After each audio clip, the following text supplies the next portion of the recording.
Buenas noches, país. ¿Cómo están ustedes? Una vez más, charlando en este país de lo que nos pasa y cada vez con más problemas, con más sabores, con distintos sabores. Esta vez tenemos el sabor de una marcha que se hizo el fin de semana, donde hay agresión en ambos lados, ¿no?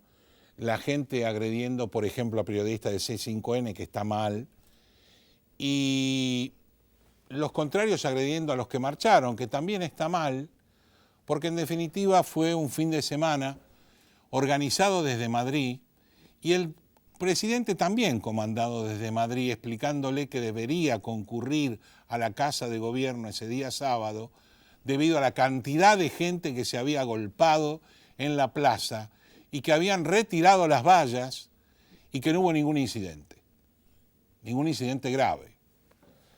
Nosotros que somos argentinos que estamos dentro de la ciudad de Buenos Aires permanentemente con marchas, en especial de lunes a viernes. Marchas de todo tipo, marchas de los que no tienen hogar, de los que no tienen techo, de los que no tienen comida, de los que no tienen vergüenza, de los que no tienen ganas de trabajar, de todos los que no tienen. Marchas que permiten, o mejor dicho, que no permiten que los demás desarrollen la actividad como deben desarrollarla. Marchas que perjudican al país permanentemente y que hasta ahora no han beneficiado a muchos, sino a pocos, que en su momento eran punteros de esos planes que el presidente incrementó. Ahora cambiamos todo. Ahora cambiamos el plan dureza por el plan alivio, cambiamos el ministro de Economía, que indudablemente con este plan alivio no le quedaba otra que agarrar la maleta e irse por Noruega a otro lado. Agarramos el ministro de Economía de la provincia y lo trasladamos a la ciudad, a la nación. Y realmente yo creo que ni el Papa nos salva de todo esto que nos está pasando, porque tenemos un país que no crece, que no genera trabajo, que la incertidumbre lo está matando y que esos famosos riesgos país, que vemos que empezamos en 800, 900, 1000, y un momento dado, recuerdo hace muchos años a Carlos Pérez, economista, le pregunté qué podría pasar si el riesgo país llegaba a 3.000 o 4.000 puntos. Y me dijo, no, eso es una locura. Bueno, lo superamos. Porque Argentina siempre supera todo. Hoy estamos superando los 2.000 puntos, indudablemente. ¿Le preocupa mucho a usted, señora, que no llega a fin de mes? No. Sepa simplemente que Argentina no le va a prestar nadie va a invertir. Y somos un país que nos estamos dejando a la buena de Dios más cerca de los griegos que de los norteamericanos. Por otro lado, me asusta cuando una entidad internacional sale a aclarar un rumor periodístico. El rumor periodístico significa que la gente que vino del fondo ese fin de semana se reunió, además de con gente del gobierno, con los asesores económicos de Alberto Fernández.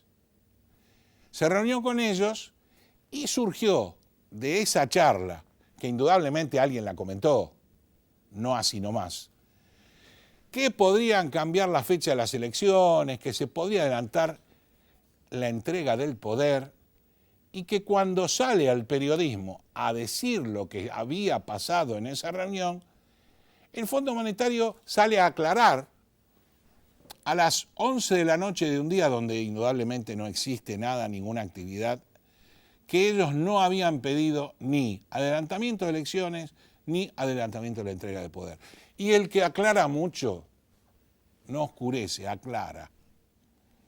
Entonces, ¿por qué pasaba todo esto? Bueno, justamente por el vacío de poder que no se pensó en el momento de las PASO.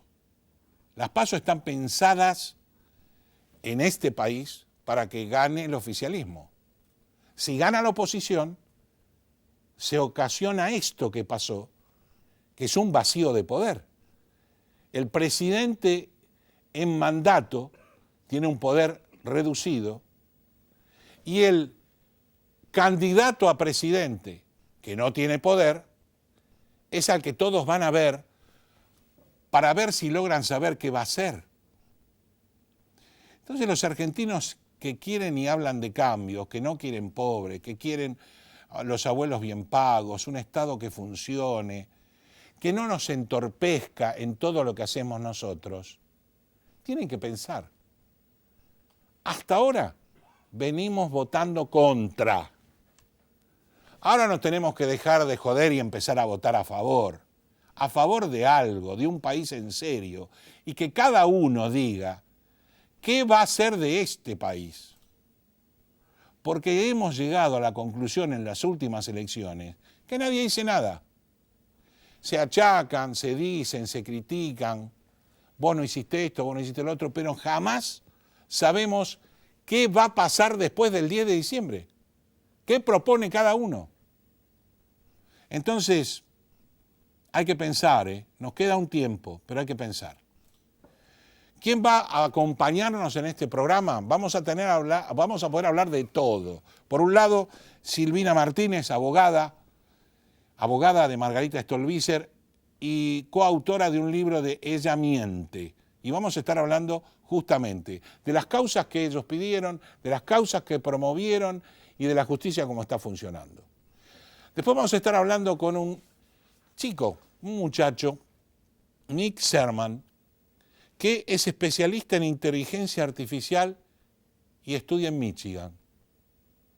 Algo muy novedoso, algo que viene a galope y que nos va a explicar un poco de Argentina cómo puede pasar a algo, ¿no?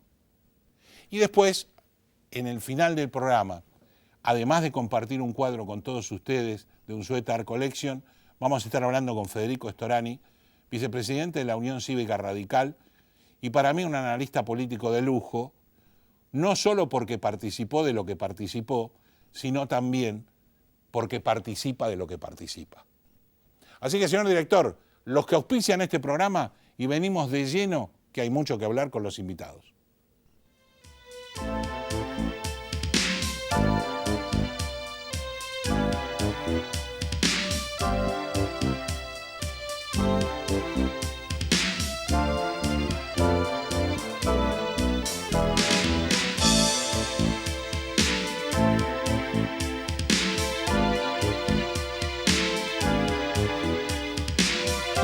Alianza Group nace ante la necesidad de contar con una empresa confiable para realizar tareas de remanejo de mercadería.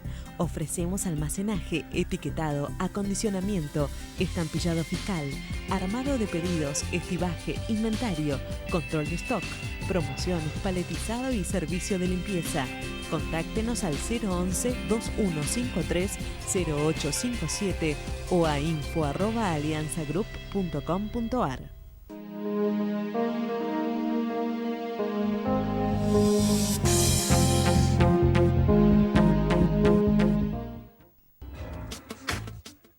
Bodega Iacarini cuenta la historia del vino de San Rafael. Cada una de sus líneas transmite los valores de la tradición, el culto al trabajo y su recompensa, el homenaje a sus hacedores.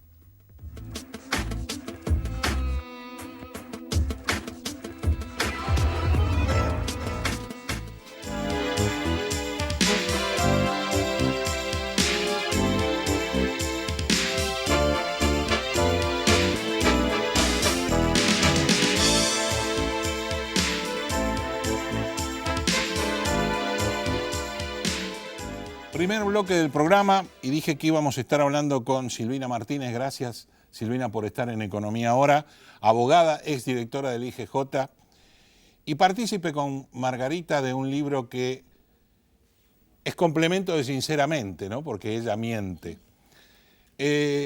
¿Cómo ves la actitud de la justicia ante este panquequismo de lo que pasó en las PASO? Sí, bueno, pasó en las PASO, parece mentira. Las PASO es como si hubiera pasado hace 6 meses, ¿no? Un siglo. Pasaron tantas cosas. Por eso yo digo que de acá a las elecciones generales de octubre, 2 meses en la Argentina puede llegar a pasar tantas cosas. Sí. Lo cierto es que la justicia, creo, determinados jueces que intentan llegar a primera hora, ¿no?, y beneficiarse antes de que realmente esté el resultado electoral. A mí me parece que todas las causas de corrupción tienen que investigarse. La diferencia es que la justicia lo que interpreta es que nunca se investiga el poder de turno, o al poder en el gobierno, o en este caso un poder virtual de alguien que supuestamente va a ser elegido en las elecciones generales. No, están avanzando, o sea, es como que ya muerto el rey, puesto el rey. Exactamente. ¿No? Viva el rey. Entonces, yo lo que creo es que tendrían que investigarse todas las causas judiciales, nada más que hay determinados jueces, no todos, que, bueno, van surfeando la ola, como quien dice, y de acuerdo a los momentos o los movimientos electorales, sumado a las declaraciones de Alberto Fernández. Porque bueno, no es... ahí va yo también.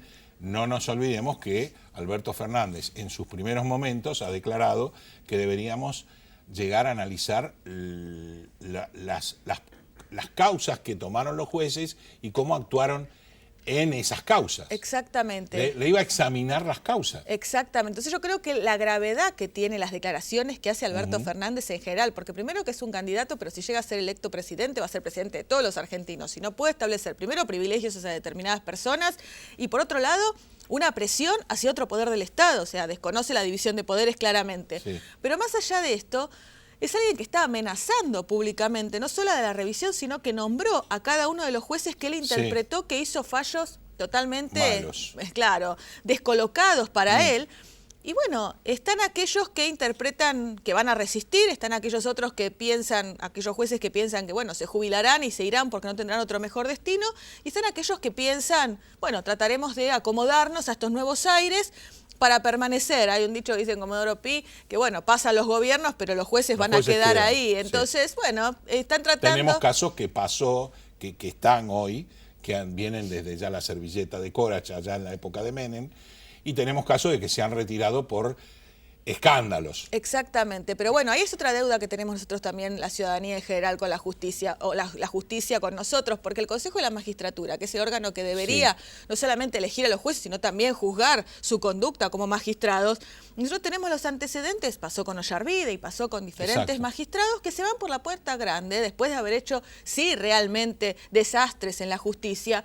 No son juzgados, no son sometidos a juicio político y cobran una jubilación de privilegio a costa de todos nosotros. Entonces me parece que aquellos jueces que hacen bien su trabajo tienen que ser premiados y diferenciados de aquellos jueces que, bueno, claramente no se desempeñan de su función. Pero no lo juzga nadie. Exacto, solamente la sociedad, y yo creo que ahí somos nosotros los que tenemos como sociedad que marcar. Cuando yo escucho o dicen que en realidad hay presos políticos o las causas avanzaron en este gobierno de Macri, yo digo que en realidad era el clamor de la gente pedía, ya estaba en un momento que no quería más la corrupción, pero además quería que haya sanciones, que los jueces hicieran su trabajo, que no cobraran fortunas y no en realidad terminaran haciendo lo que tenían que hacer. ¿No pensás que la gente, como en este momento está decepcionada del gobierno, está decepcionado también del quehacer de la justicia a lo largo de los tiempos? Porque hubo mucha efervescencia con respecto a los que están presos, casos que en un primer momento sobreseen,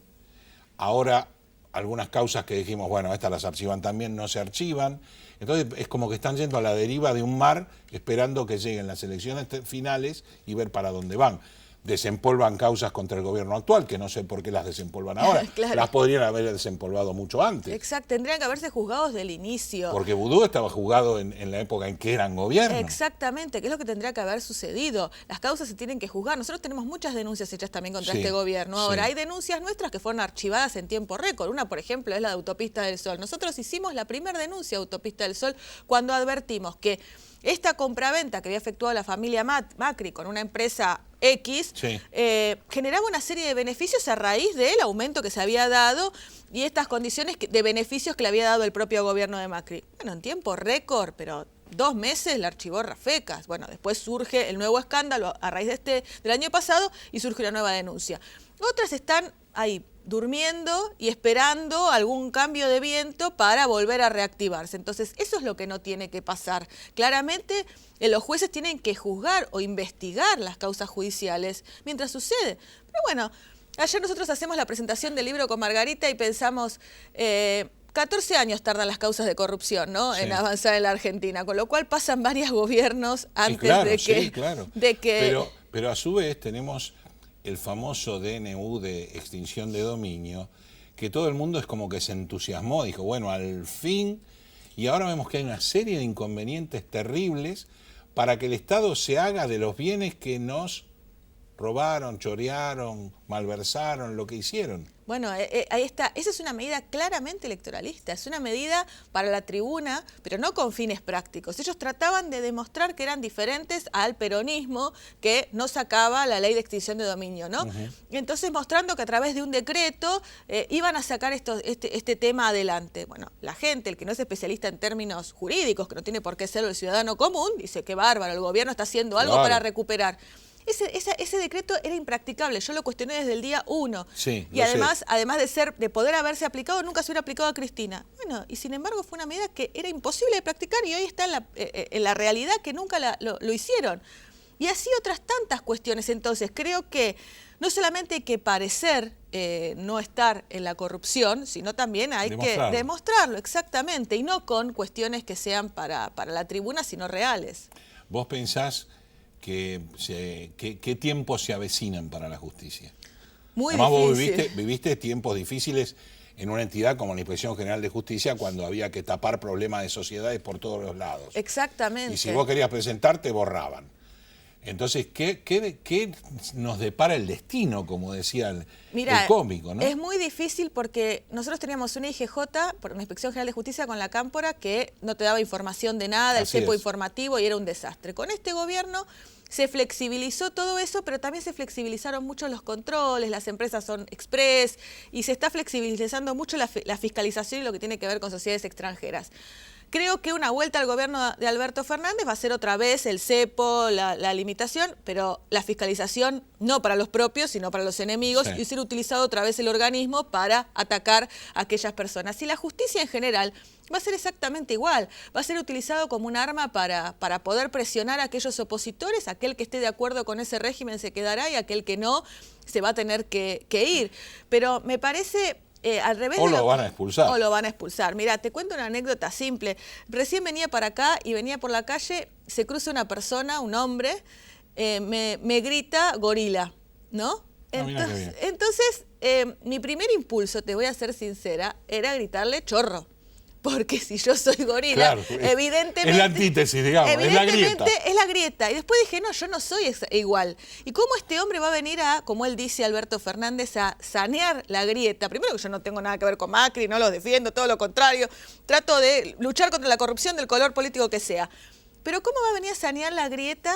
En este contexto me parece que vienen con una sed de venganza y de revancha peor. Yo no sé si los dirigentes vienen con sed de venganza, pero las partes de abajo están con sed de venganza y están, o sea, o sos afín a ellos o sos gorila. No importa que sos. Claro, exacto. No importa si vos sos comunista, sos macrista, sos nada, sos masista, no importa. Claro. Sos gorila. Bueno, imagínate que eso mismo va a pasar en todos los estratos, no solamente sociales, sino de las instituciones, ¿no? Lo que tiene que ver con el Poder Judicial, los organismos de control, como decimos. Entonces creo que se van a vivir tiempos muy complicados, muy difíciles.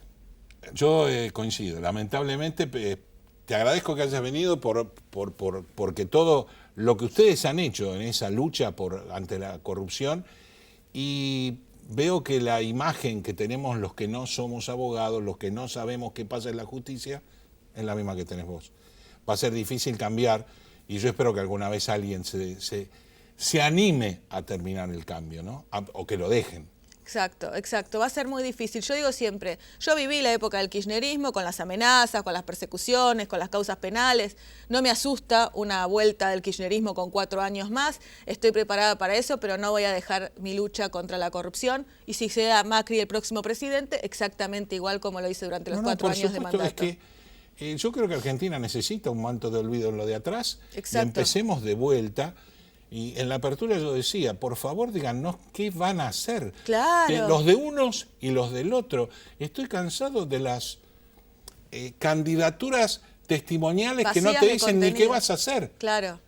Cristina sacó el 54% sin haber hablado. Exacto. Entonces tenemos un pueblo complicado. Bueno, nosotros desde la ONG que armamos con Margarita, que es Bajo la Lupa, vamos a hacer un pedido en estos días, un pedido de informes a los distintos candidatos y fuerzas políticas. Nuestra ONG se basa no solamente en la transparencia, los derechos humanos, el respeto por los derechos de la democracia, para que nos informen, obviamente, antes, en general la ciudadanía, antes de las elecciones, qué medidas en los diferentes puntos van a tomar, que son los que le preocupan a los argentinos, y cuál va a ser el gabinete. Porque eso es fundamental. No puede ser que vos después te encuentres que votaste un determinado candidato y... El qué y el cómo. Exactamente. Sobre todo el cómo, porque Exacto. el qué, todos coincidimos.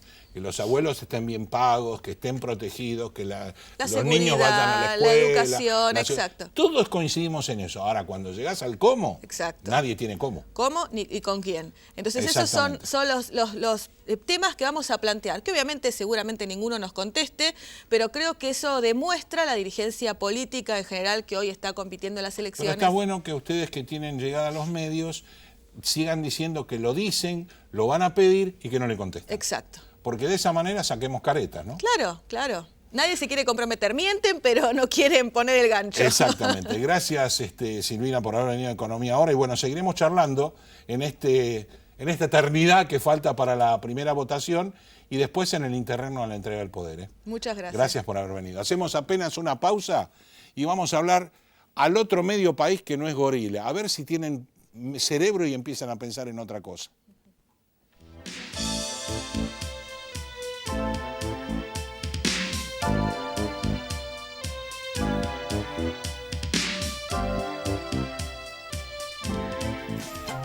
Oeste PAC, desde hace 20 años en zona oeste.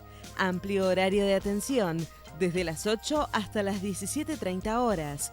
Entregas a domicilio y envíos al interior.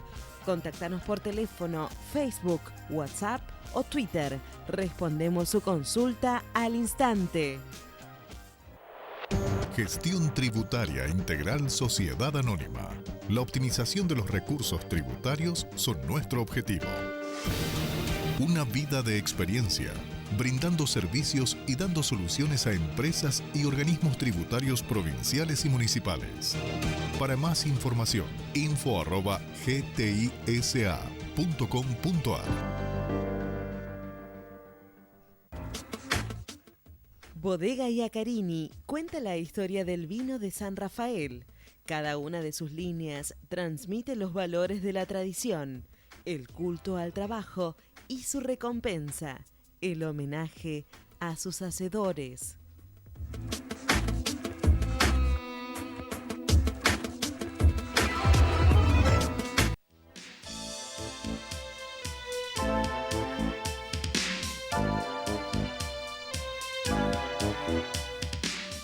Segundo bloque del programa, y va a ser un programa muy distinto, porque obviamente estamos con un adulto de 20 años, se llama Nick Serman, y es especialista en inteligencia artificial y otras cosas, y está estudiando en la Universidad de Michigan, en Estados Unidos, y es argentino.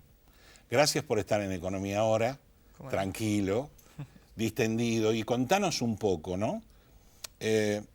Inteligencia artificial. La inteligencia artificial, o sea, tuvimos hace muy poco tiempo un boom en el mundo que fue Internet, sí, que superó creo que todo lo que imaginábamos de cómo iba a ser. ¿La inteligencia artificial puede llegar a ser un efecto similar al de Internet? Yo creo que absolutamente. Entonces, lo que pasó con la Internet fue más o menos desde como 1999 hasta como el 2004, 2005, hubo una explosión a nivel mundial en casi todos los países, claro, en el Producto Bruto Interno. Aumentó increíblemente. Yo creo que lo que se viene con la inteligencia artificial es algo similar. Yo creo que inclusive en Argentina, las condiciones económicas actuales y en casi todos los países, lo que se va a venir es del 2020 y pico, 25, 26 capaz, hasta el 2040, va a haber, inclusive puede empezar antes, va a haber una explosión del Producto Bruto Interno en todo el mundo. Eso es una cosa que vos decís en base a lo que pasó, en base a lo que va a pasar, pero por otro lado, también la gente tiene temor a que esta inteligencia artificial supere trabajos, reemplace personas y nos haga sedentarios o inútiles. ¿Qué le dirías a esa gente? Yo creo que el temor que esta gente tiene a ser reemplazada, la verdad es que está justificado. Lo que se viene son robots que pueden hacer cosas que las personas no hacían, pero no hacían. Pero claro, pero también que hacían. Pero también que hacían, exactamente. Yo creo que lo que es interesante es que el miedo no es la mejor forma de reaccionar. Lo que tendríamos que estar, o una forma de ver las cosas, es pasar a estar felices. Es asumiendo que se toman políticas públicas buenas con respecto a cómo mantener la relación entre humanos y computadoras. Vamos a poder tener una vida tranquila en la que todos comemos sushi, tiramos frisbee y nos relajamos. ¿Y cómo jugaría todo eso lo que estamos sufriendo nosotros de fake news, los cambios en las imágenes, el reconocimiento facial? ¿Cómo va a jugar eso? Porque hoy estamos muy preocupados en esta novedad de que me ponen a mí, usan mi voz, me cambian, me la retrasan, me la avanzan y estoy borracho o estoy recontra excitado, y es falso. ¿Cómo puede jugar eso? Lo que puede pasar, y de hecho viene pasando, es que con este surgimiento de lo que es el fake news y la manipulación de imágenes y video, se le está sacando poder al Estado y dándole poder a las compañías que tienen la capacidad de utilizar esta tecnología para incentivar sus intereses. No nos olvidemos que son compañías que tienen muchos datos nuestros. Claro, exactamente. O sea que antes no es el FBI, no, estamos hablando de Google, de Facebook, compañías que tienen muchos datos de nosotros y que pueden jugar con nosotros. Es interesante también que es cierto que estas compañías tienen muchos datos nuestros, pero casi todos los datos, muchos de estos datos que tienen las compañías no los tienen solamente ellos, los podés recolectar de internet. Yo hago un robot, esto se llama scraping, y yo hago un robot y lo programo para que recoja información de una persona y puedo saber un montón de cosas sobre esa persona, mucho más de lo que vos te imaginás.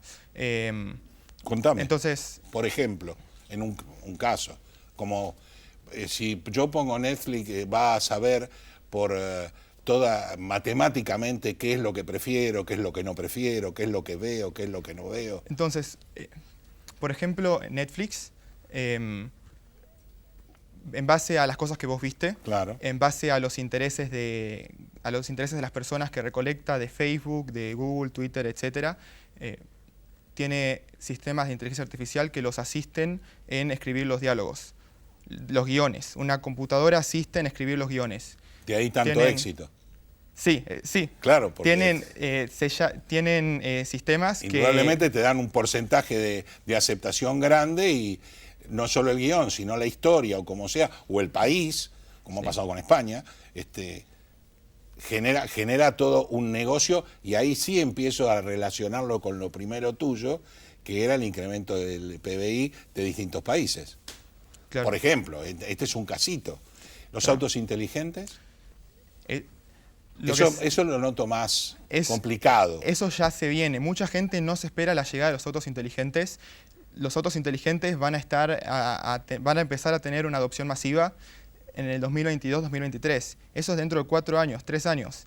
Es increíble. Y lo que se viene con eso es una reducción de costos logísticos masiva. Claro. Y eso es independiente de la condición económica del país o de la mala o buena praxis del gobierno. Hablamos de autos, pero también podemos hablar de camiones, también podemos hablar de utilitarios, también podemos hablar...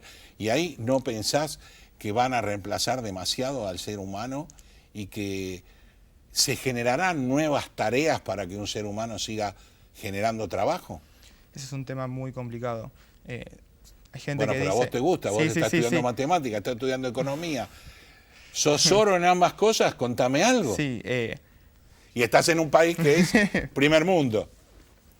Por un lado uno tiende a pensar que a medida que los robots empiezan a reemplazar tareas básicas, se empiezan a perder trabajos.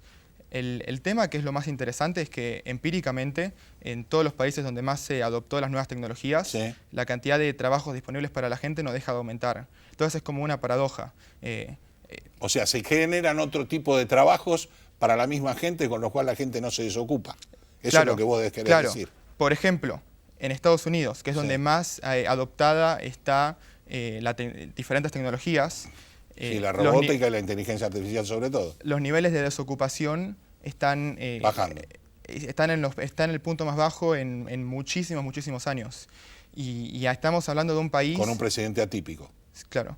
O sea, todo atípico en Estados Unidos, claro. Y estamos hablando de un país donde las fábricas donde están casi completamente robotizadas. Vos vas a lo que se llama un warehouse, que es donde se Sí. colocan objetos para hacer delivery. De Amazon, vos vas a un lugar de estos de Amazon y adentro son muchísimos robots que se van moviendo por el piso y agarran los objetos de las paredes. Sí. Es increíble. Y en un lugar ahí donde está todo tan robotizado, es muy difícil de creer que tengan un nivel de desocupación tan bajo. Pero es real y pasa. Claro, pero tiene que haber, para que haya pasado eso y que antes se necesitaba gente para paletear, para poner en orden, para ordenar, tiene que haber una generación de otro tipo de trabajos para que la gente no se desocupe. Como, no sé, el cuidado de gente mayor. Eso antes no existía y hoy existe. Determinadas cosas que van a ir generando otro tipo de trabajos. Sí, y ese es el motivo por el cual, a pesar de que la tecnología está reemplazando, el nivel de desocupación se mantiene bajo, que es la aparición de nuevos trabajos, exactamente.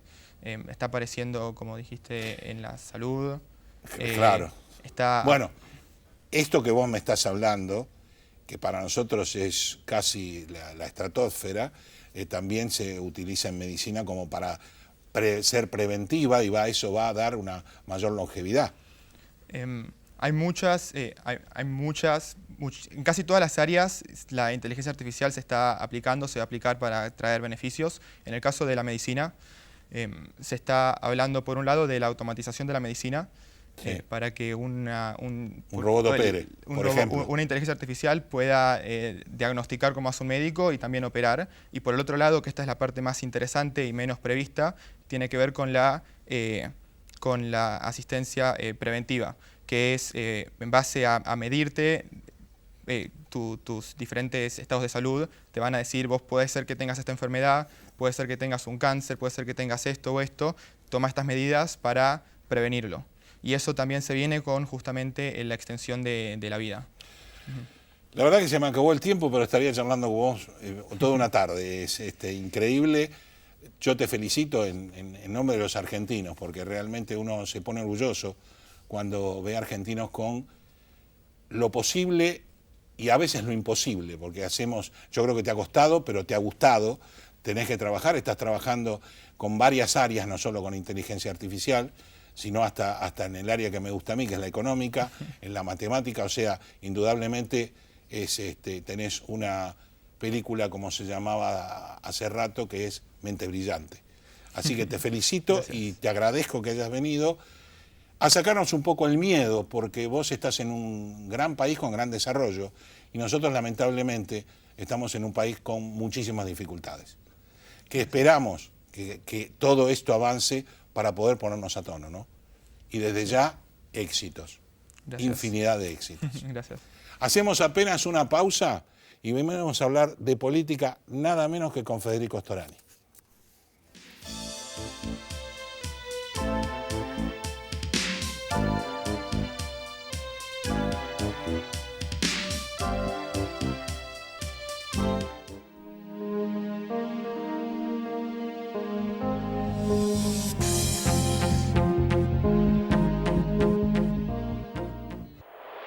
Gestión Tributaria Integral Sociedad Anónima. La optimización de los recursos tributarios son nuestro objetivo. Una vida de experiencia, brindando servicios y dando soluciones a empresas y organismos tributarios provinciales y municipales. Para más información, info@gtisa.com.ar. Bodega Iacarini cuenta la historia del vino de San Rafael. Cada una de sus líneas transmite los valores de la tradición. el culto al trabajo y su recompensa, el homenaje a sus hacedores.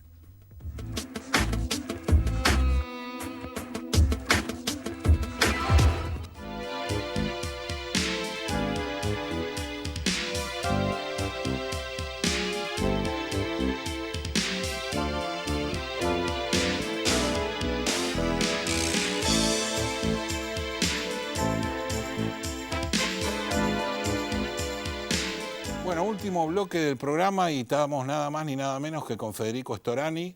Tuve el honor hace muchísimos años de reportear a tu padre y a vos te hemos reporteado varias veces en este programa. Y en este momento tan complicado que estamos viviendo los argentinos, me interesa como dirigente de la UCR que sos, ver cómo ves o cómo se podría compatibilizar la relación UCR-PRO si es posible.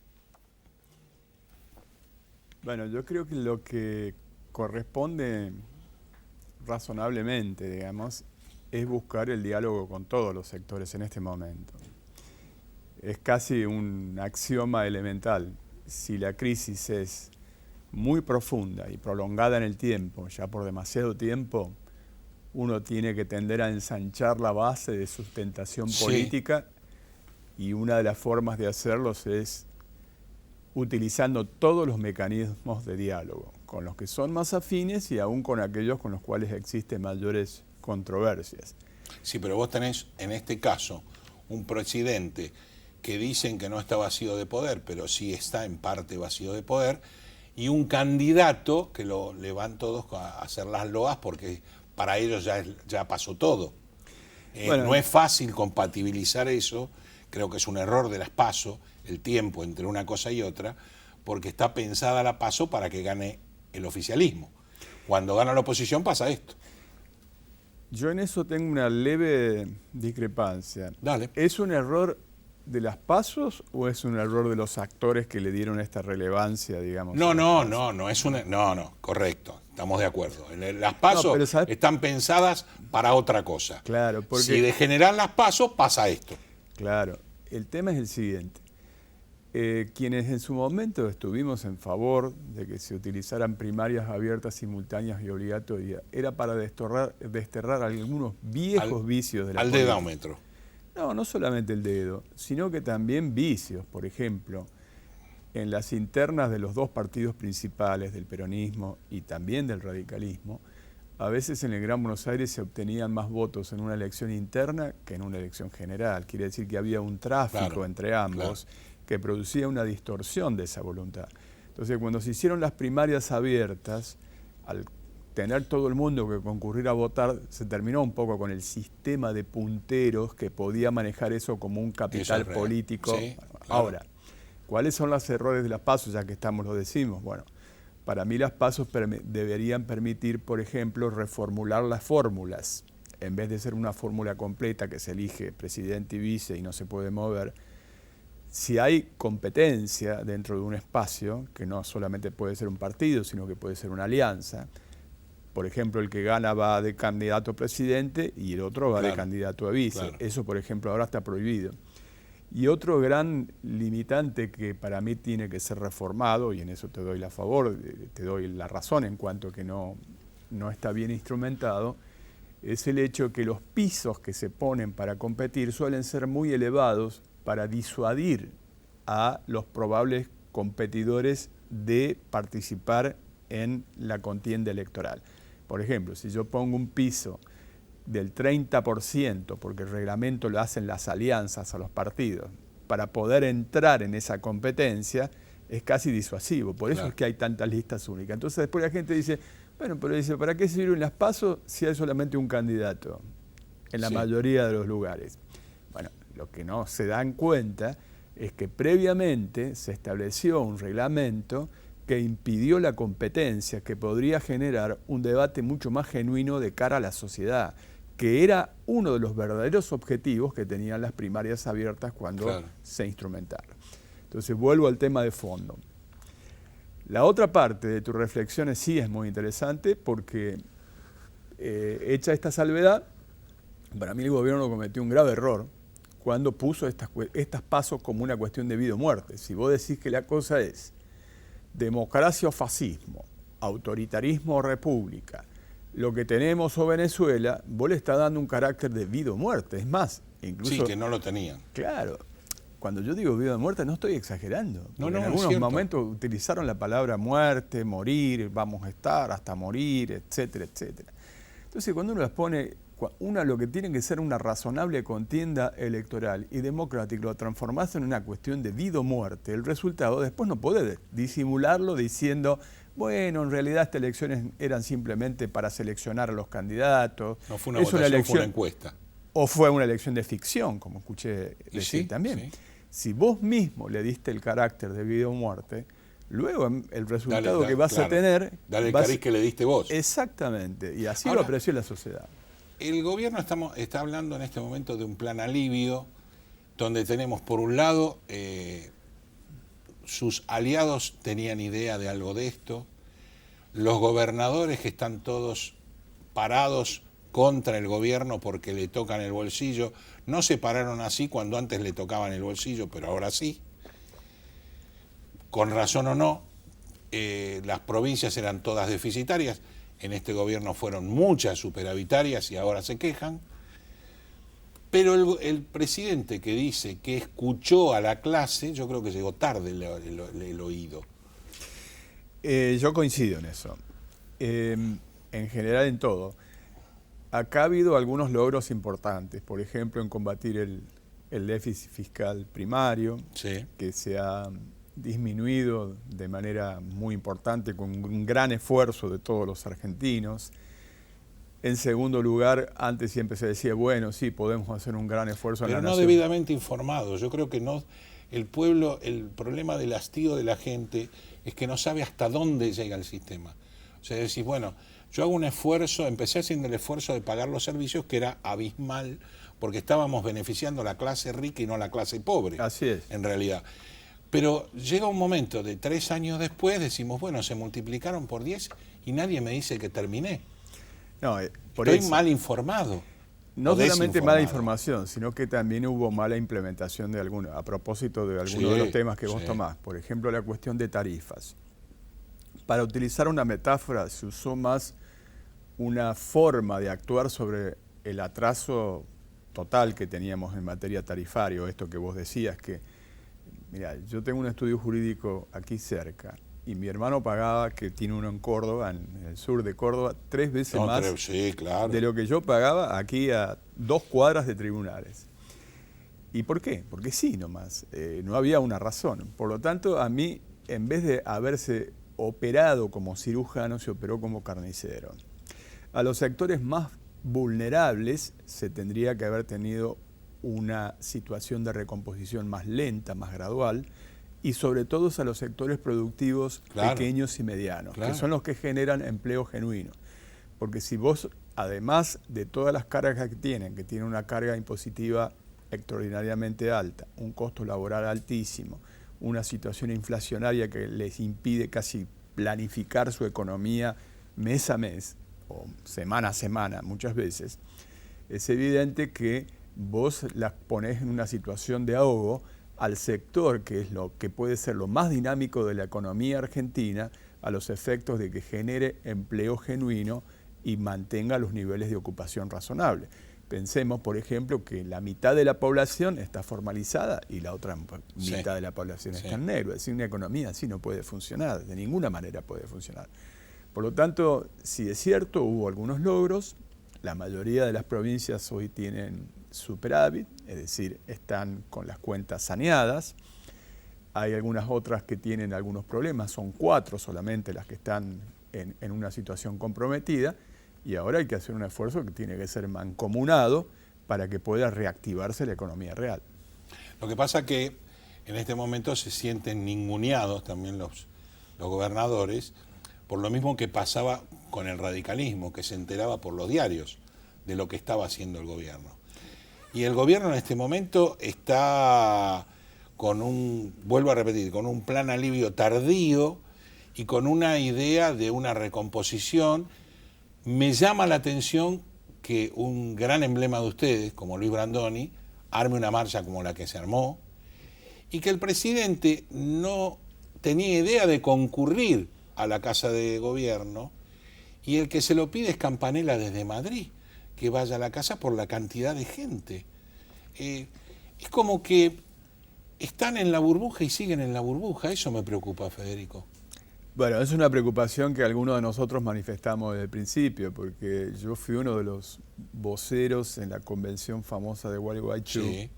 que permitió conformar esta agrupación que se llama Cambiemos, que ha sido un formidable instrumento desde el punto de vista electoral en su momento.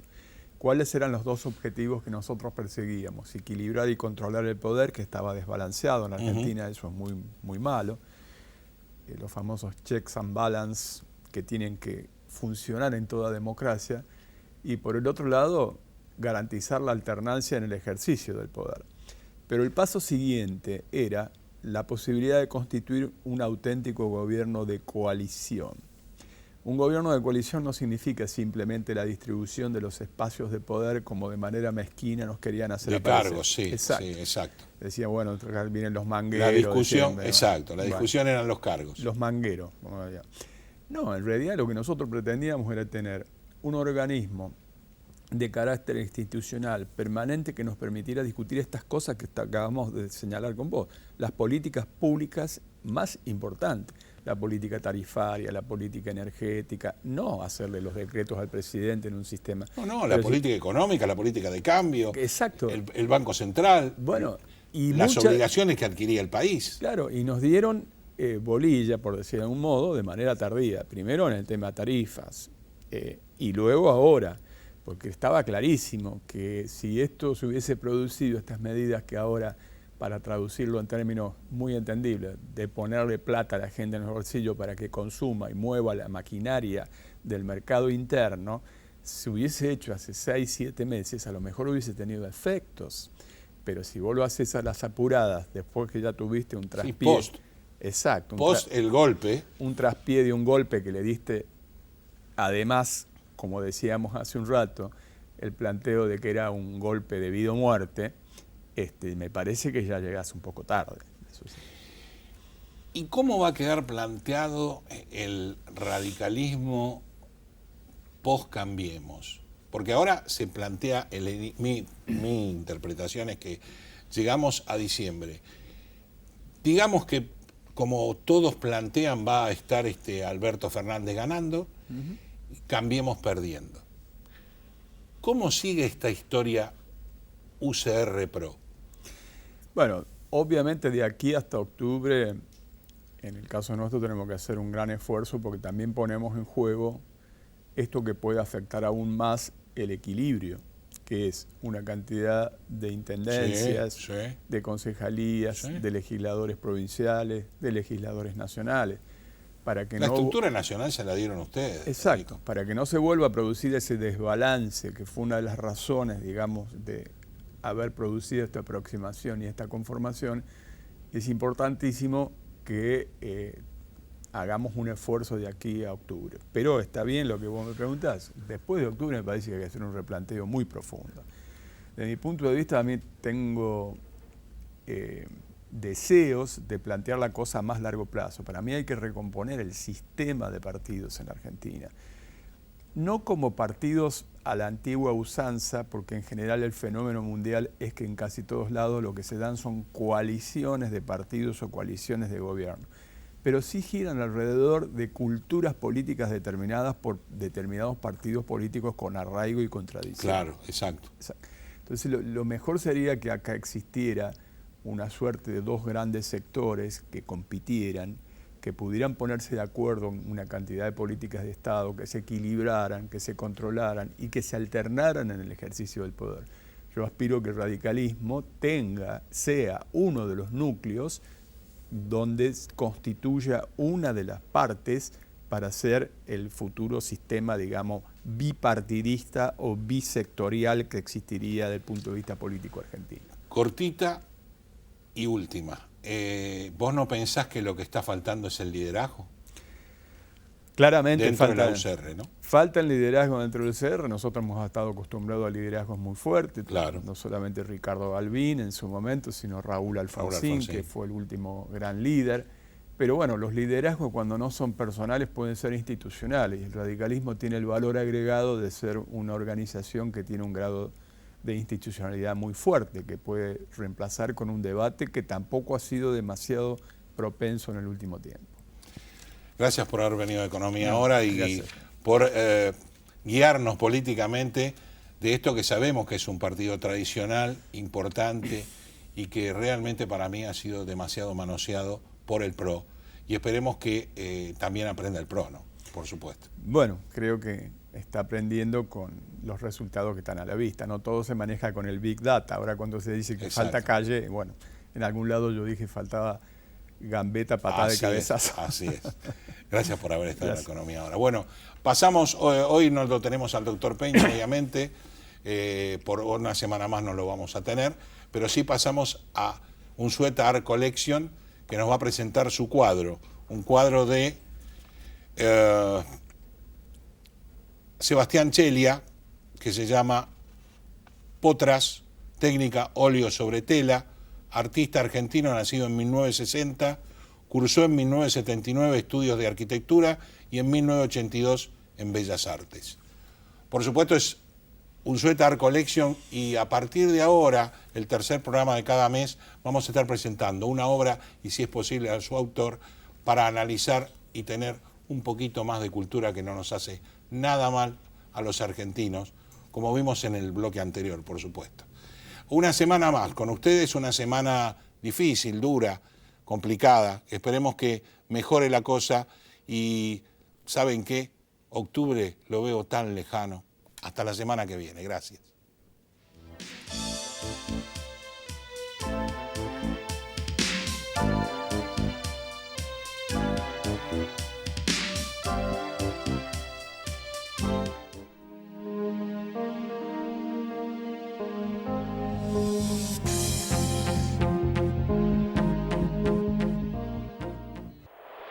Gestión Tributaria Integral Sociedad Anónima. La optimización de los recursos tributarios son nuestro objetivo. Una vida de experiencia, brindando servicios y dando soluciones a empresas y organismos tributarios provinciales y municipales. Para más información, info@gtisa.com.ar. Bodega Iacarini cuenta la historia del vino de San Rafael. Cada una de sus líneas transmite los valores de la tradición, el culto al trabajo y su recompensa, el homenaje a sus hacedores.